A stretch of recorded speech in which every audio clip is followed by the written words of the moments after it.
Ayan. Ikaw na yun ngayon. Diba? Ganun na rin yung ugali mo.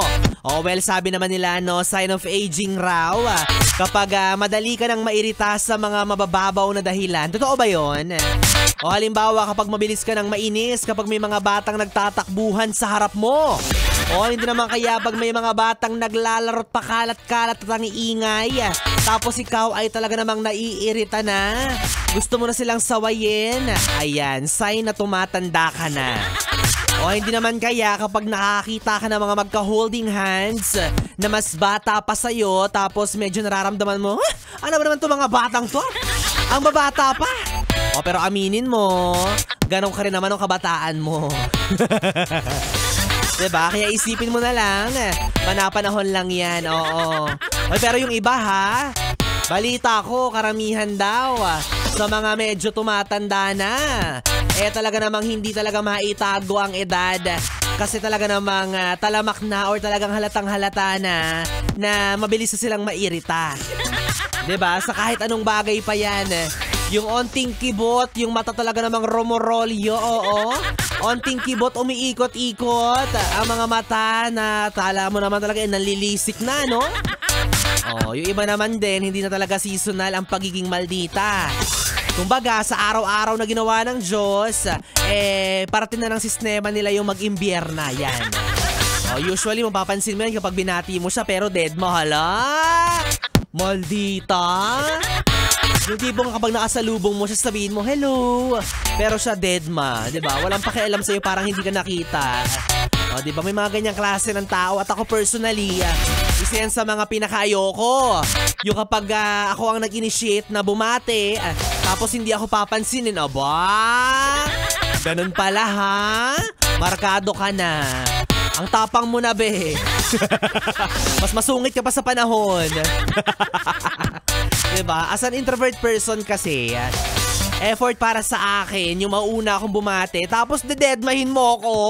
Huwag ganon. Yung iba nga nagpapapansin pa sa akin para lang makuha yung attention ko eh.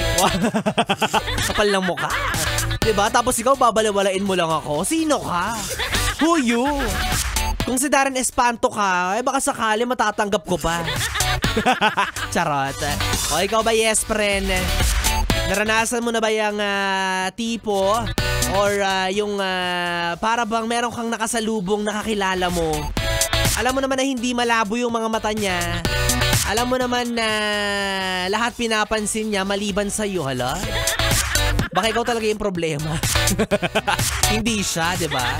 O naranasan mo na bang ma-deadma for short? O hindi naman kaya ay masupladahan ng isang taong hindi naman kagandahan, hindi naman kagwapuhan, or hindi naman kasarapan? Nako, sa akin mo gawin yan. Sinasabi ko sa'yo, ako pa hahamunin mo sa walang pansinan. Sobre nga na inaabot sa akin sa jeep, hinahayaan ko lang. Hindi ko nilalagyan ng laman. Ikaw pa kaya? Charot lang. Kaya naman, hi, hello po sa inyong lahat. Tandaan ninyo na ang simpleng pagbate, ang simpleng hi, hello, at pag-acknowledge ng presensya ng kahit sino ay makakatulong para gumanda ang buong araw ng isang tao. Ganon. Diba, ano na lang ba sabihin mo na, hi, hello, hi, ma'am, hi, sir, hi, biboy-bibo, I love you. Diba na yun? Kasi diba, mahirap yung mataray ka masyado. Oo, marami rin ang tataas ang kilay sa'yo kapag ganyan ang ugali mo. Taray-taray mo. Ahiting ko yung kilay mo. Charot lang. Ay naka, well, anyways mga yes friend, tayo ay magbatian. Dahil oras na po ng ating BB Time, kapiling na si Biboy Bibo hanggang mamayang alas 12. Dito lang sa istasyong No Problem, ang 101.1 Yes FM Solid. Oras natin 9:40.